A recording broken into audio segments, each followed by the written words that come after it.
नहीं नहीं, ऐसी कोई बात नहीं है। मैं तो इसलिए ऐसा कह रही हूँ क्योंकि ये अपना फ्लोर कितना सुनसान है ना, सिर्फ 2 मरीज और हम दोनों के अलावा एक स्टाफ वाला और है बस। पता है, कभी कभी अकेले में तो मुझे भी डर लगता है। ऐसा लगता है जैसे कोई भूत बंगला हो।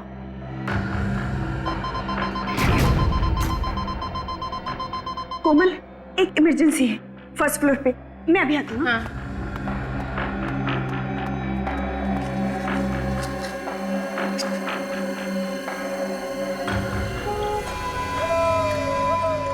ये कैसी आवाज है?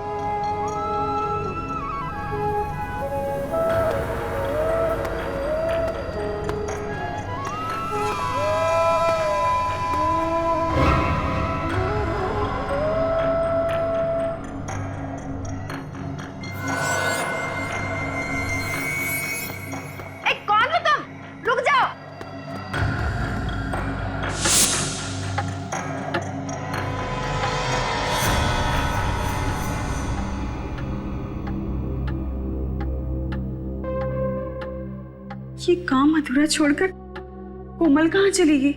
कौन हो तुम? अरे रुको, अरे कहाँ जा रहे हो? अरे कुछ जवाब क्यों नहीं देते? रुक जाओ। अरे अरे सुनिए तो सही, सुनिए, रुकिए। अरे सुनो। जी मैम। तुमने कोमल को देखा कहीं? नहीं मैम, मैं इस फ्लोर पे नहीं हूँ और अभी अभी आया हूँ ये सामान रखने के लिए। ये आवाज किसकी आ रही है? पता नहीं मैम।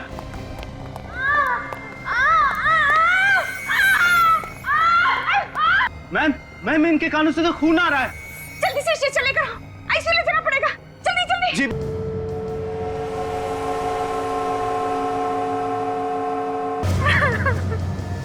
ऐसा इसने क्या सुन लिया जिससे इसके कान के पर्दे भी फट गए और ब्रेन हेमरेज भी हो गया? सर, उस कॉरिडोर में ही कुछ हुआ था, वरना ये तो ठीक ठाक थी। जब तुम्हें ऐसी हालत में मिली थी, इसने तुमसे कुछ कहा था? नहीं सर, मुझसे तो कुछ भी नहीं कहा था, लेकिन हाँ, एक आदमी से डरी हुई थी और कह रही थी कि उसे कोई आदमी दिखा था जो सफेद कपड़ों में लिपटा हुआ था। हो सकता है कॉरिडोर में। इस हॉस्पिटल में ही कुछ गड़बड़ है। हॉस्पिटल खुले हुए अभी कुछ दिन हुए हैं और ये सब नाटक शुरू हो गया। क्या हो रहा है? अपनी जबान पे काबू रखो और कोई भी इस तरह की अफवाह मत फैलाओ। सर, सबको मालूम है यहाँ पे पहले दिमाग का हॉस्पिटल था। इस तरह की घटनाओं की वजह से ही ये हॉस्पिटल बंद हुआ था। सुना तो मैंने भी था, उस वक्त भी ऐसे कुछ लोगों की मौत हुई थी। तुम लोगों को शर्म नहीं आती इस तरह की बातें करते हुए? जिस थाली में खाते हो उसी में छेद करते हो। सर, हमें डीन से ये सब कुछ बातें कर लेनी चाहिए। हाँ।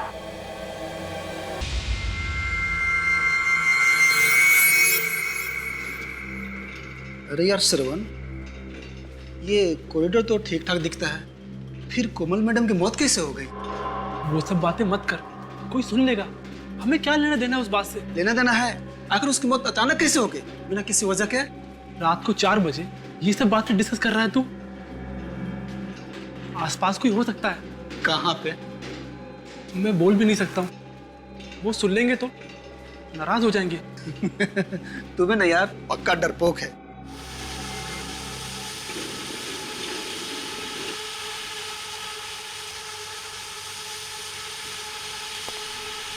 ये आवाज कैसी? मैंने कहा ना कोई है यहाँ पर। तू चुपचाप जल्दी चल यहाँ से। देखा? क्या? वो जो गया अभी। कौन? मैंने तो नहीं देखा। अच्छा तू रुक यहीं, मैं अभी आता हूँ। अभी तो इतना डर रहा था, अब अचानक कहाँ जा रहा है तू? मैं अभी आके बताता हूँ।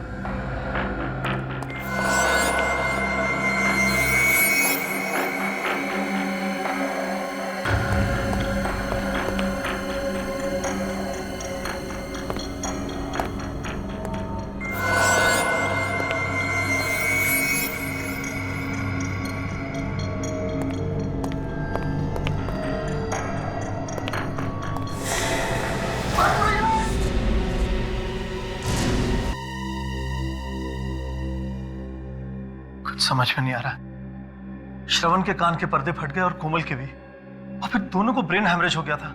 जो साइकियाट्रिस्ट इसे चेक करके गया है, वो कह रहे थे कि इसके दिमाग में डर बैठ गया है। जब तक इसका डर दूर नहीं होगा ये कुछ नहीं बता पाएगा। लेकिन मेरी समझ में नहीं आ रहा कि मैं लोगों को कैसे समझाऊं, क्या बताऊं उन्हें। चारों तरफ हॉस्पिटल की बदनामी हो रही है, लोग तरह तरह की बातें करने लगे हैं। सर, लोग ऐसे ही तरह तरह की बातें नहीं कर रहे। इस हॉस्पिटल में जरूर कुछ गड़बड़ है, मगर आप लोग बातें छुपाने की कोशिश कर रहे हैं। मुझे नहीं रहना यहाँ पे, मैं आज ही यहाँ से चला जाऊंगा, किसी दूसरे हॉस्पिटल में अपना इलाज करा लूंगा। प्लीज प्लीज, आप लोग इस तरह की उल्टी सीधी बातें करके मामले को तूल मत देना। देखिए, मैंने सीआईडी को इन्फॉर्म किया है, अब सच्चाई क्या है ये वो लोग ही ढूंढ निकालेंगे। हाँ, असलियत ढूंढ निकालेंगे आप। दूध का दूध और पानी का पानी कर देंगे। Thank you sir, thank you, आप लोग आ गए। सर, मैं डॉक्टर ऋषभ, इस हॉस्पिटल का डीन, और यह है डॉक्टर केतन और यह है डॉक्टर दुष्यंत। सर, अब आप लोग ही बचा सकते हैं हमारे हॉस्पिटल को बंद होने से। बताइए क्या हुआ है? हमारे हॉस्पिटल की एक नर्स कोमल और एक वार्ड बॉय श्रवण, इन दोनों की मौत हो गई है, और ये दूसरा वार्ड बॉय चंदन। श्रवण और कोमल, इनकी मौत कैसे हुई? कानों के पर्दे फटने से और ब्रेन हेमरेज से। सर, हमारी नर्स सारिका, इसका कहना है कि कोमल कॉरिडोर में भागती हुई आई और गिर गई। उसके दोनों कानों से खून बह रहा था और वो जोर जोर से चिल्ला रही थी। सारिका नाम है ना तुम्हारा? सारिका, कोमल ने मरते वक्त तुमसे कुछ कहा? सर, कोमल किसी सफेद कपड़े में लिपटे हुए एक आदमी के बारे में बता रही थी। क्या क्या बताया उसने? सर, पूरी बात बताने से पहले ही वो बेहोश हो गई।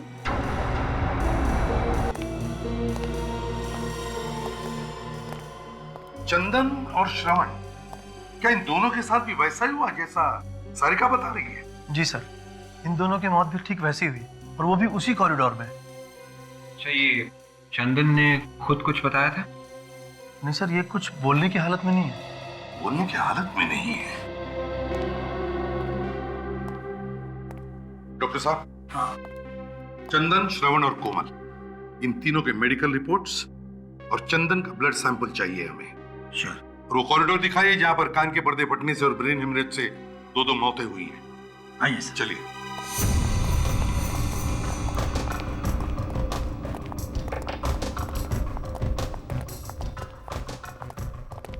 सर, यही वो कॉरिडोर है जहां दोनों घटनाएं हुई है। सारिका, तुम उस वक्त कहां पर थी? सर, मैं और कोमल सामने कैबिन में बैठे हुए थे सर। फिर कुछ देर के लिए मैं नीचे चली गई रिसेप्शन पर। जब वापस आकर देखा तो कोमल कैबिन में नहीं थी सर। तभी मैंने देखा कि वो वहां से भागती हुई आ रही है और उसके कान से बहुत खून निकल रहा था सर। सर, चंदन और श्रवण दोनों यही बेहोश मिले थे। यहीं पर, इसी कॉरिडोर? हाँ सर। डॉक्टर ऋषभ, कितने वार्ड्स हैं यहाँ इस कॉरिडोर में? सर, 2 पेशेंट वार्ड्स, एक सप्लाई रूम और एक एग्जामिनेशन रूम। चार कमरे हैं। विवेक, काजल, इन चारों कमरों को अच्छी तरह से चेक करो और जितने भी उंगलियों के निशान हैं सब के सब उठाओ।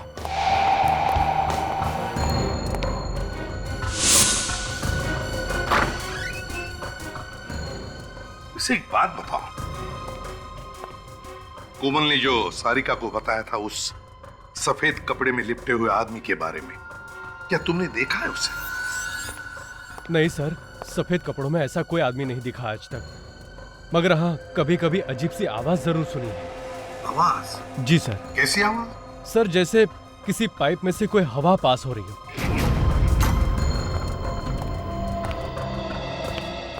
डॉक्टर ऋषभ। Yes sir. आपको हमारे साथ चलना होगा, आपसे कुछ जरूरी सवाल करने हैं।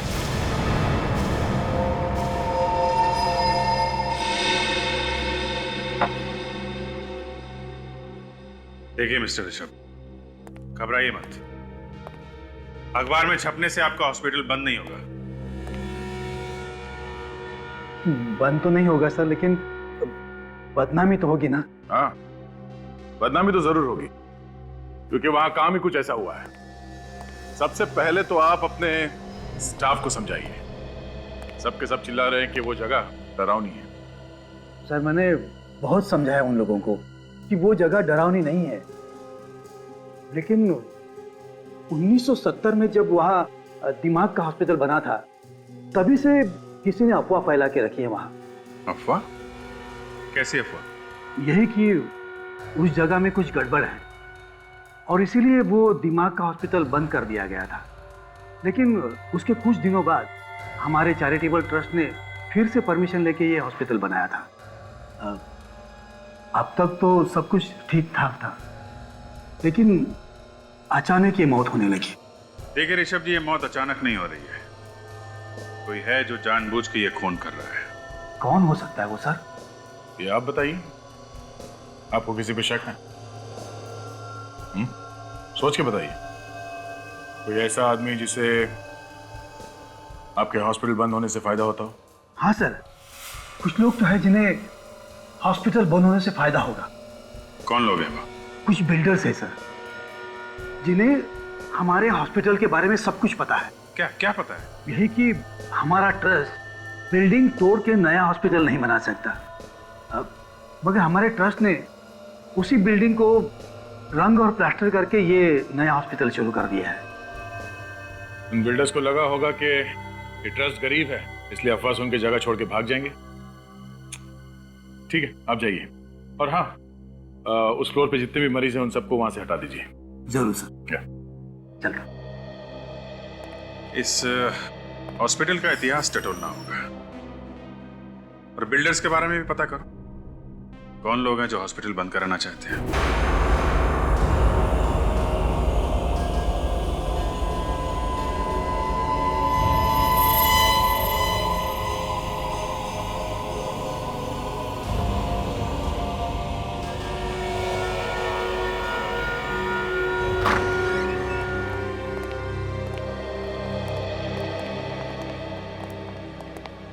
हाँ भैया, क्या हाल है? डिपेंड करता है आप क्या बताने वाले हैं। हाँ, मैं ये सोच रहा हूँ कि आखिर इन दोनों की दिमाग की नस कहाँ फटी और कैसे फटी। क्योंकि देखो, ये दोनों के दोनों जवान हट्टे कट्टे, तो फिर इन्हें ब्रेन हेमरेज हुआ कैसे? क्या दरअसल ब्रेन हेमरेज तो 40-50 साल की उम्र के बाद हुआ करता है। तो फिर एक बात पक्की है बॉस, इन दोनों के कान के पर्दे फट गए। सर, हो सकता है इन लोगों ने कोई ऊंची आवाज सुन ली हो, जैसे कान के पास कोई बॉम्ब फट गया हो। एग्जैक्टली ऐसा ही हुआ है। वैसे भी इन दोनों की पोस्टमार्टम रिपोर्ट हमें ये बताती है कि इन दोनों को ना तो कोई कान की बीमारी थी और ना ही कोई ब्रेन हेमरेज होने के लक्षण थे। मगर सर, ऊंची आवाज से कान के पर्दे कैसे फट सकते हैं?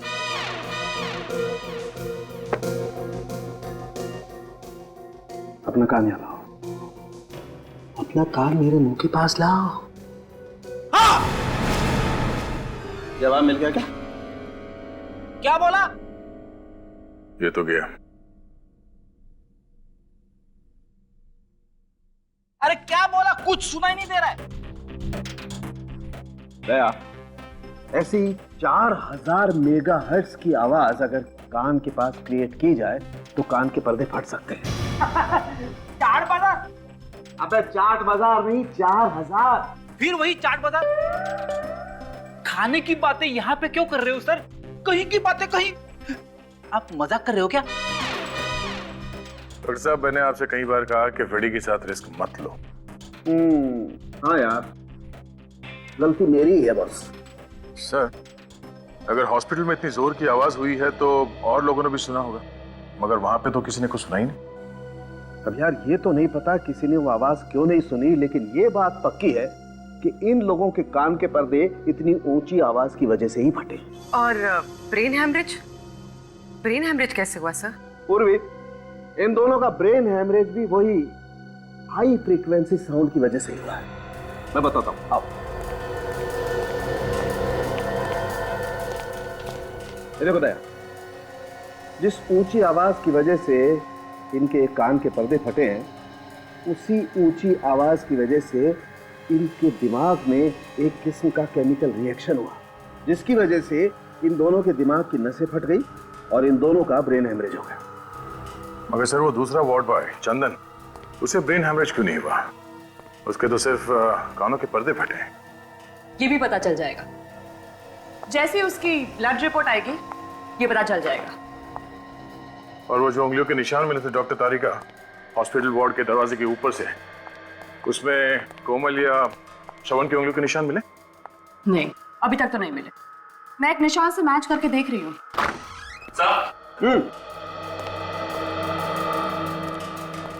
सर, चंदन के खून की रिपोर्ट। Okay, thank you.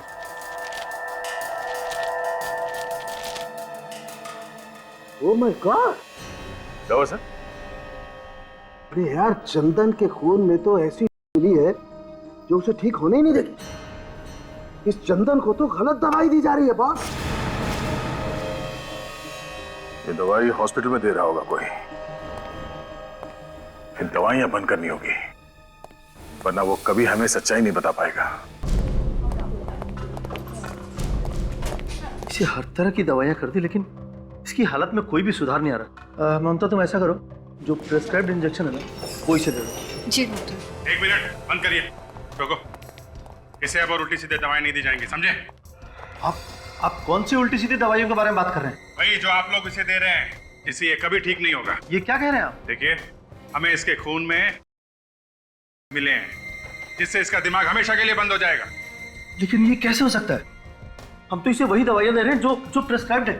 ये देखिए, इस पे लेबल भी लगा हुआ है। देखिए डॉक्टर साहब, आप हमारी बात को समझ नहीं रहे। लेबल कुछ भी लगा हो, लेकिन अंदर दवाई नकली है। इसकी दवाई बदली गई है। लेकिन ये ऐसा कौन कर सकता है? आपने बदली होगी। लेकिन मैं ऐसा क्यों करूंगा सर? इस मरीज का इलाज तो आप ही करते हैं ना, तो आप ही ने किया होगा, और कौन करेगा? सर, लेकिन मैंने इसे दवा नहीं दी है। तो फिर कौन देता दवाई से? वो सर, सारिका ही इसको दवाई देती थी और इंजेक्शन भी वही तैयार करती थी, लेकिन आज उसकी ड्यूटी दूसरे वार्ड में है। ये सारिका वही है ना जो उस रात कोमल के साथ में थी? जी। जरा बुलाइए उसे। जी सर, वो फोन नहीं उठा रही है। सर, कहीं वो भाग तो नहीं गई?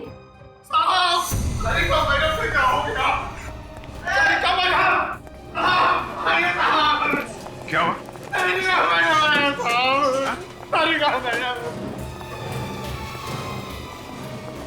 ओह नो, देखो जरा, ये तो मर चुकी है।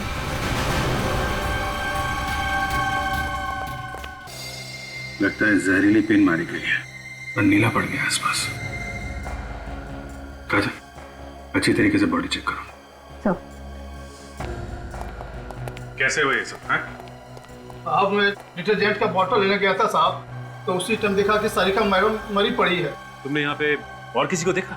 नहीं साहब। सर, मैंने 15 मिनट पहले सारिका मैडम को कॉरिडोर पे देखा, वो बिल्कुल ठीक थी सर। फिर पता नहीं सर उनको क्या हो गया। अच्छा, जब तुमने इसे देखा था तो ये अकेली थी या इसके साथ में कोई और भी था? नहीं सर, वो अकेली थी।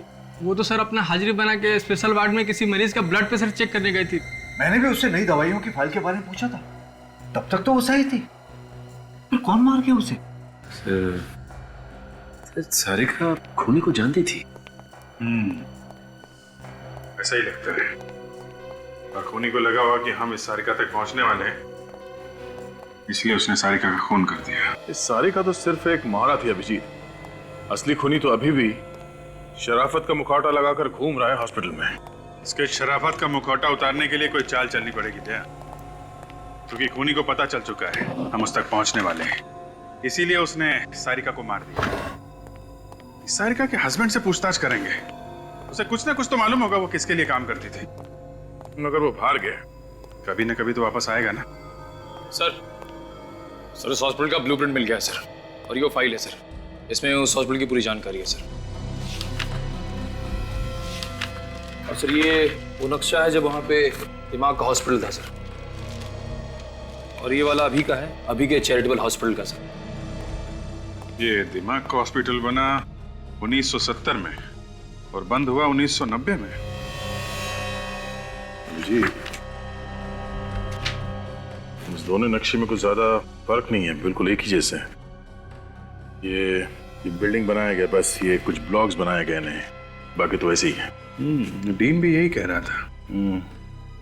इस नक्शे को देखकर लगता नहीं है कि इसमें कोई ऐसा कमरा है जहां से 4000 हर्ट्ज के आवाज निकलती होगी। कमरा तो बना है दया, वो भी काफी सोच समझ के, क्योंकि उन लोगों को मालूम था कि बिल्डिंग के बनावट के साथ छेड़छाड़ करेंगे तो बिल्डिंग गिर जाएगी। पर सर उस कमरे के बारे में पता चलेगा कैसे? उन उंगलियों के निशान से पता चलेगा जो दरवाजे पे से उठा के लाए गए।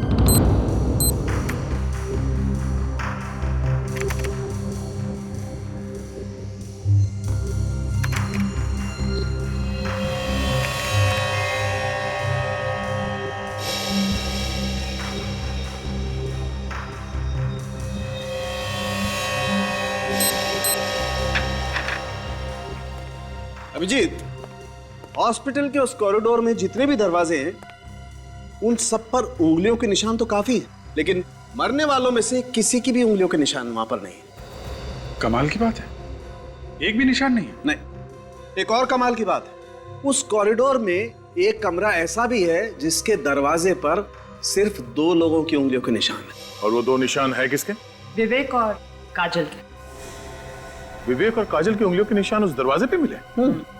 शायद हुआ ऐसा होगा कि खूनी ने जाते वक्त दरवाजे पर जितने भी उंगलियों के निशान थे सब साफ कर दिए, लेकिन जब काजल और विवेक कमरे में चेक करने के लिए पहुंचे तो उनकी उंगलियों के निशान उस दरवाजे पर रह गए। मतलब खूनी हॉस्पिटल का ही कोई आदमी है, और उन दोनों मरने वालों को जो कुछ भी हुआ है उस कमरे में ही हुआ है। शायद खूनी वहां छुप के बैठा होगा। मगर उस कमरे को विवेक और काजल ने बहुत अच्छी तरह से चेक किया और वहां पे ऐसी कोई चीज नहीं मिली जिसकी आवाज से कानों के पर्दे फट जाएं। फिर भी दया, फिर से चेक करना पड़ेगा वो कमरा। सर, 2 बिल्डर्स के बारे में पता चला है सर, जो दुआ कर रहे कि हॉस्पिटल बंद हो जाए और वो लोग उसे खरीद सके। अच्छा, कौन लोग है ये? एक है जयंत और दूसरा दामोदर। सर, ये जयंत वहाँ पे एक हाउसिंग सोसाइटी बनाना चाहता है और दामोदर वहाँ पे एक बड़ा सा मॉल बनाना चाहता है। तो फिर इन दोनों में से कोई है जो हॉस्पिटल को बदनाम करके फायदा उठाना चाहता है। एक अजीब बात और है सर। अरे तो पेट में क्यों छुपा रखा है, बता ना, क्या अजीब बात है? ये दामोदर पिछले 1 महीने से कर्नाटक में है, लेकिन जयंत उसी हॉस्पिटल में भर्ती है जहाँ पे ये सब हो रहा है। अच्छा, जयंत उसी हॉस्पिटल में है।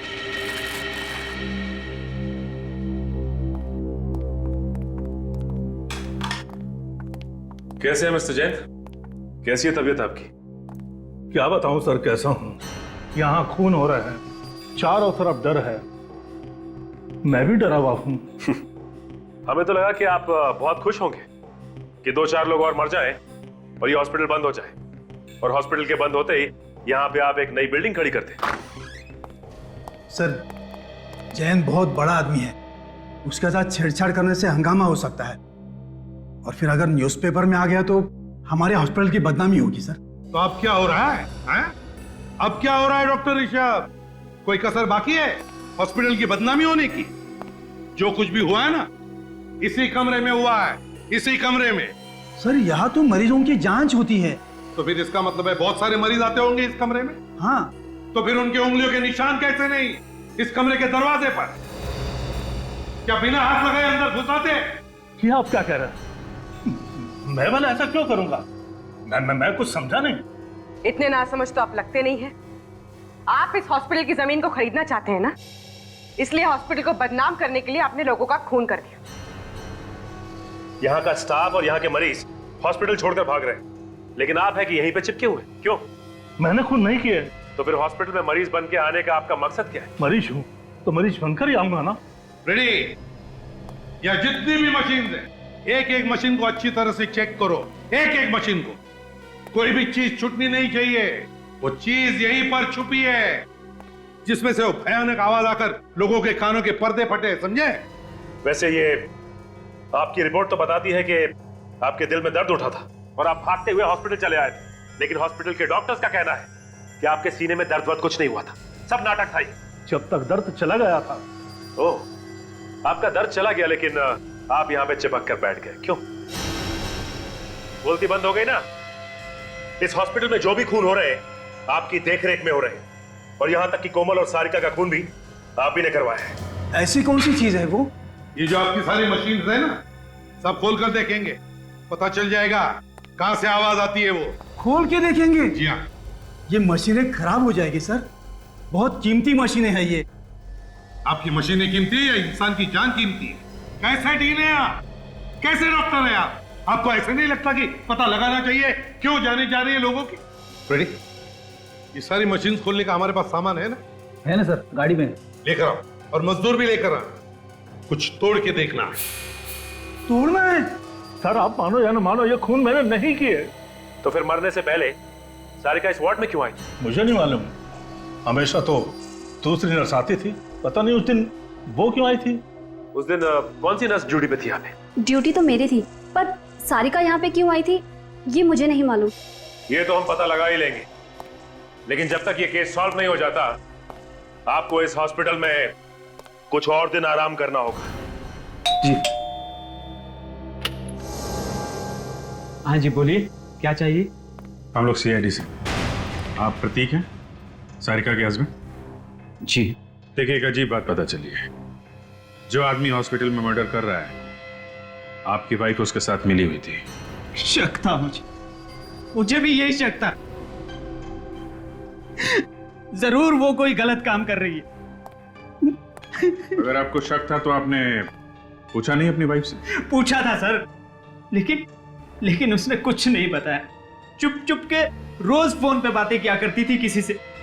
देखिए, मामला यहां तक पहुंच गया है तो आपकी इजाजत हो तो आपके घर की तलाशी लेनी पड़ेगी, क्योंकि खूनी अभी भी खुला घूम रहा है और हो सकता है सुराग आपके घर में ही। ठीक है, चेक करो। चलो। ये किससे फोन पे बातें करती थी आपकी वाइफ? क्या बातें करती थी? कुछ पता नहीं चला सर, और एक दिन अचानक देखा कि उसके पास बहुत सारा पैसा आ गया। मैं तो इतना सारा पैसा देखकर चौंक गया था।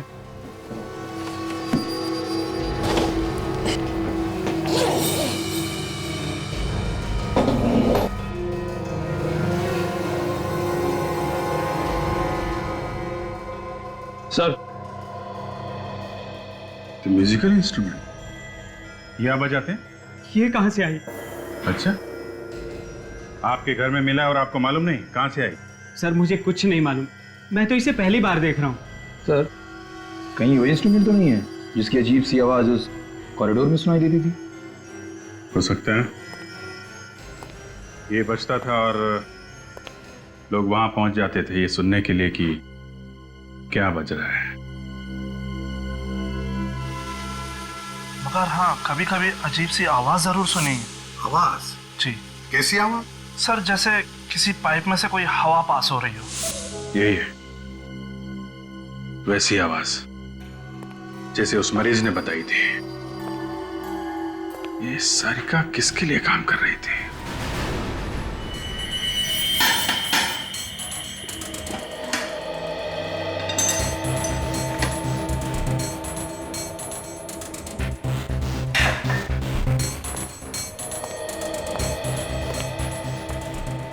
सर इस आदमी को पता भी नहीं कि क्या करना है, फिर भी इसने सारी मशीनें खोल के रखी है। ये आदमी ट्रेन है क्या? ट्रेंड नहीं हूं, लेकिन गधा भी नहीं हूं, समझे? सर हम लोग जैन से मिलके आ रहे हैं। उसे देख के लगता नहीं कि उसे कोई बीमारी मारी है सर। अच्छा। और तो और सारिका ने मरने से पहले आखिरी बार जैन से ही बात की। और सर सारिका की ड्यूटी भी नहीं थी उस वक्त उस वार्ड में।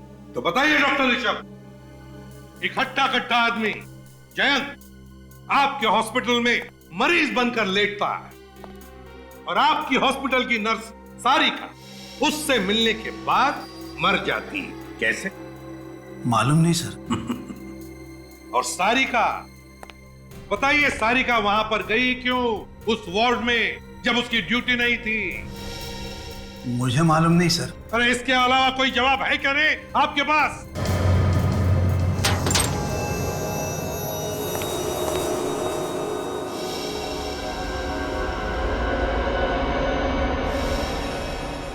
सर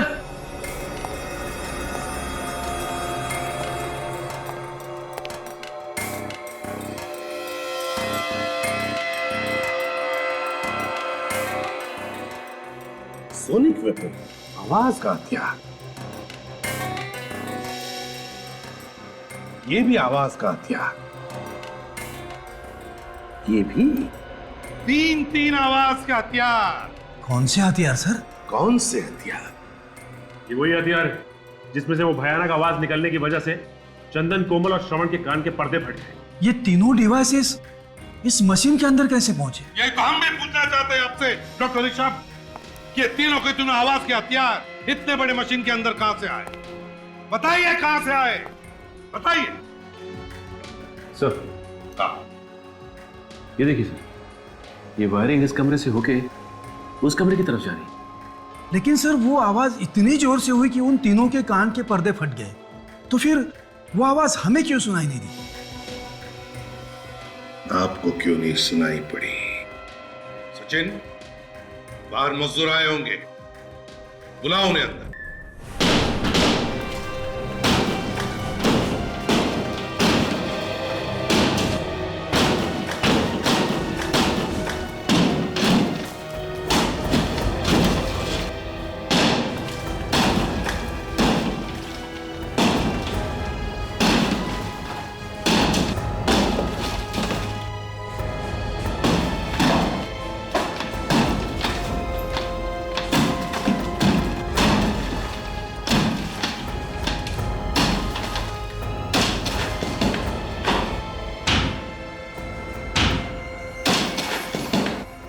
देखा डॉक्टर ऋषभ, सारी दीवारों को साउंड प्रूफिंग किया है, ऐसे साउंड प्रूफिंग, और इसीलिए या जो भी आवाज हुई अंदर वो बाहर किसी को पता नहीं चला।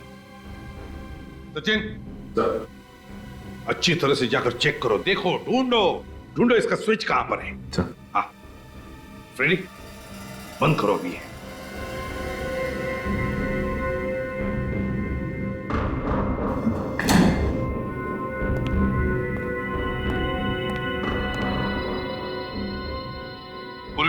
फ्रेडी, अपने अपने कान इन ईयरमफ से अच्छी तरह से ढक लो, हैं? जरा भी लापरवाही हुई तो जान जा सकती है, समझे? हाँ सर। फ्रेडी,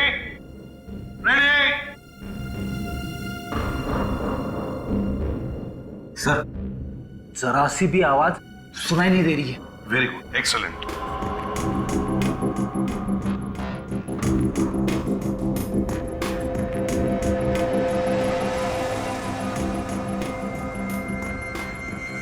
अब जैसे ही सचिन को वो स्विच मिलेगा, वो 5 सेकंड के काउंट के बाद वो स्विच ऑन करेगा और फिर इसमें से वो भयानक आवाज आनी शुरू हो जाएगी। ये रहा वो स्विच जिसे खूनी ऑन करता है और वहां से डिवाइस चालू होता है। सर, सचिन सर को स्विच मिल गया। स्विच मिल गया, कान बंद करो जल्दी। 1 2 3 4 5।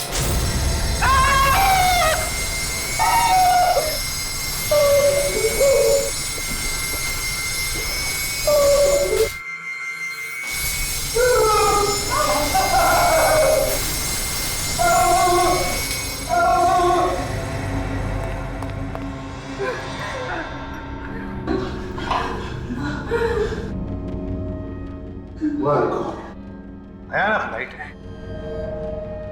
मेरा तो सिर अब भी घूम रहा है। मेरे कान गूंज रहे। क्या आप लोग ठीक हैं? कुछ हुआ तो नहीं? नहीं सचिन, हम लोग ठीक हैं, लेकिन इतना भयानक अनुभव था, भयानक। इससे पता चलता है कि इतनी दर्दनाक मौत हुई होगी उन लोगों की। डॉक्टर ऋषभ, ये कोई एग्जामिनेशन रूम नहीं है, कोई एग्जामिनेशन रूम नहीं, टॉर्चर रूम है ये। मेरे तो हाथ पैर अभी भी कांप रहे हैं सर, आंखों के सामने सभी चीजें चलती फिरती नजर आ रही है। फ्रेडी, अच्छा हुआ तुमने कानों पर ईयरमफ लगा रखा था सेफ्टी के लिए, वरना तुम्हारा भी वही हाल होता जो कोमल और श्रवण का हुआ था। मगर सर खूनी है कौन?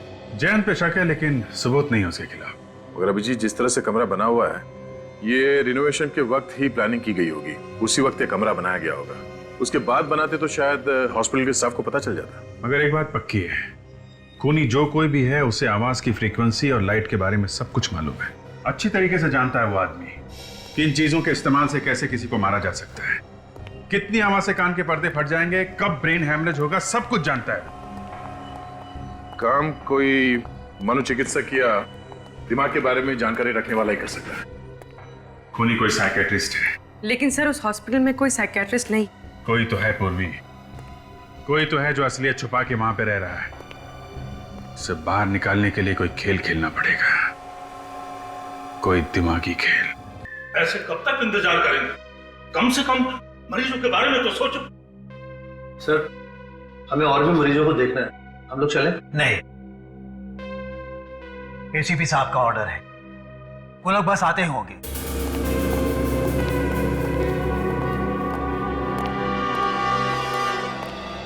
सर, पता चला कि खूनी कौन है? हाँ बिल्कुल पता चल गया, बस थोड़ी देर में बता देंगे। लेकिन फिलहाल हम आप लोगों की हिफाजत करने के लिए आए हैं। किस तरह की हिफाजत सर? आप लोगों पर जिस तरह से हमले हो रहे हैं, उन हमलों से आपकी हिफाजत। सर ऐसा हो सकता है, इन हमलों से बच सकते हैं हम लोग। क्यों नहीं बच सकते? आप लोगों के कान के पर्दे फटना, ब्रेन हेमरेज होना, इन सभी हमलों से आप बच सकते हैं, क्योंकि हमारे फोरेंसिक सर्जन डॉक्टर साळुंखे इन्होंने एक स्पेशल इंजेक्शन बनवाया है उसके लिए। कहीं हम लोग और भी बीमार तो नहीं हो जाएंगे इस इंजेक्शन से? जी नहीं, आप लोग बिल्कुल मत घबराइए। बहुत सारे टेस्ट करने के बाद ये इंजेक्शन बनाया गया है। मैंने अपने ऊपर भी टेस्ट किया इस इंजेक्शन को। बिल्कुल चिंता मत कीजिए, कोई प्रॉब्लम नहीं होगी। डॉक्टर सालुंखे बताएंगे कि इस इंजेक्शन में कौन सी दवाई है? आई मीन फॉर्मूला क्या है? आप लोगों में से कोई दिमाग का डॉक्टर होगा तो पहचान सकता है फार्मूला क्या है। फिर भी सर आप बताइए तो सही। सोडियम पेंटाथॉल सीरम है इसका नाम। लाओ, आ दो। क्या कर रहे हैं आप? क्या हो गया डॉक्टर दुष्यंत? आपने अपना हाथ पीछे क्यों खींच लिया? कुछ परेशानी है क्या आपको? नहीं, कोई परेशानी नहीं है, लेकिन ये समझ में आ गया है कि आप लोग क्या करने जा रहे हैं। अरे वाह, क्या बात, बड़े होशियार हैं आप डॉक्टर दुष्यंत। हैं? तो फिर बताइए क्या करने वाले हैं हम? आप लोग हम सबको बेवकूफ बना रहे हैं, क्योंकि सोडियम पेंटाथॉल मानसिक रोग दूर नहीं करता है, बल्कि सच्चाई उगलवाने की दवा है जो कि अपराधियों को दी जाती है। डॉक्टर दुष्यंत, ये सब आप कैसे जानते हैं? वो डॉक्टर दुष्यंत तो और भी बहुत कुछ जानते हैं, है ना डॉक्टर दुष्यंत? ENT स्पेशलिस्ट, कान नाक और गले के स्पेशलिस्ट। वैसे आप मत घबराइए, इसमें सिर्फ ग्लूकोज का पानी है। हाँ डॉक्टर दुष्यंत, तुम्हारी सच्चाई जानने के लिए किया हुआ ये ड्रामा है, समझे? बोलिए क्या बोलना है? हटाओ!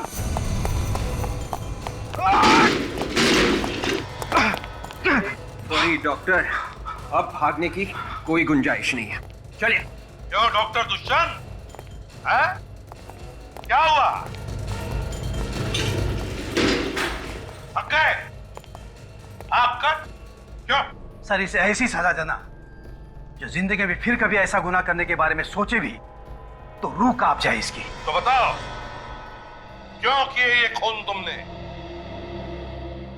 हॉस्पिटल बंद करवाने के लिए। एक डॉक्टर होते हुए भी हॉस्पिटल बंद करवाना चाहते थे आप? इतना घिनौना काम क्यों? क्योंकि किसी ने मुझे पैसों को लालच दिया था। वो जानता था कि मैं दिमाग का डॉक्टर हूं, बिना हथियार के मैं किसी का भी आसानी से खून कर सकता हूं, और इसमें सारिका भी मेरे साथ थी। तो फिर तुमने सारिका को मारा क्यों? क्योंकि उस तक आप पहुंचने वाले थे। मुझे डर था कि अगर उसने मुंह खोल दिया तो मैं मारा जाऊंगा, इसलिए मैंने उसे भी जान से मार दिया।